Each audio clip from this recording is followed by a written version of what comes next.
The Browns on Friday afternoon, and as we speak, practicing 4:30 p.m. Eastern. They got back on the practice field for the first time all week because of their COVID-19 non-outbreak outbreak that eventually became an outbreak. They were calling it community spread, even when it seemed obvious that there aren't that many infections in the community to cause that many infections in the building. There was spread, but apparently they're at a point now where they believe there isn't an actual outbreak among the Browns, or they wouldn't be able to practice.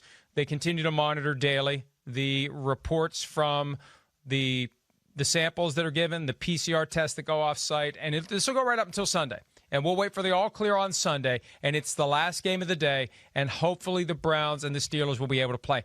I think that no matter what, they're getting this game in. No matter what. Now, is there a risk of transmission to the Steelers if they're in that donut hole with incubation period or the lag between sample collection and test result? Yes. But they firmly believe that in an open-air setting especially, you're not going to have transmission to other people during a football game, specifically to your opponents. So I'd be stunned if this game doesn't go forward, in large part because I don't know what your plan B is, and I don't think they want to find out. They certainly don't, Mike, and it certainly puts the Browns at a disadvantage. But I thought back to that Ravens-Steelers game on Thanksgiving week.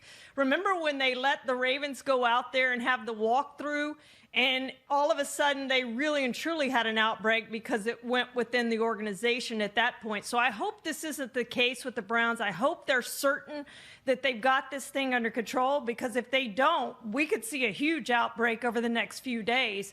And they have thrown up the caution flag anyway, with Dr. Alan Sills, the chief medical officer, saying yesterday that they're now seeing that spread within the facility. So hopefully they know and they're certain that they've got this thing under control, Mike, or the Browns truly are going to be at a disadvantage, because they're going to have a lot more guys that can't play than they currently do.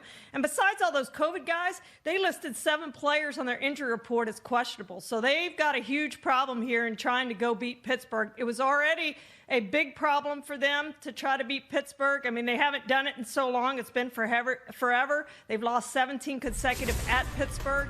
But now, Mike, with all these players out, it's going to be an even bigger task for this team to try to beat Pittsburgh.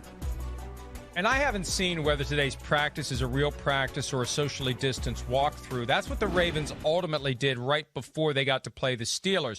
But it was the practices on Monday and Tuesday of Thanksgiving week, when the NFL still was holding out hope of playing the game Thanksgiving night, that fueled the spread. And that's the thing.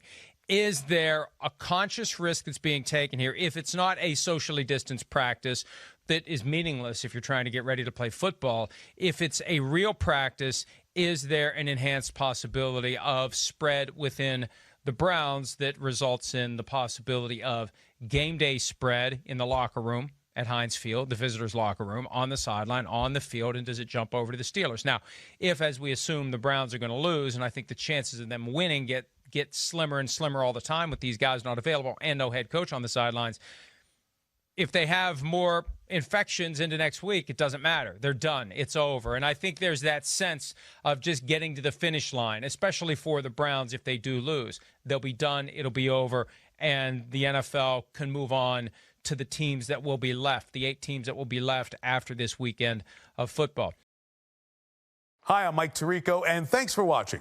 Make sure to hit subscribe for the latest news and highlights from NBC Sports.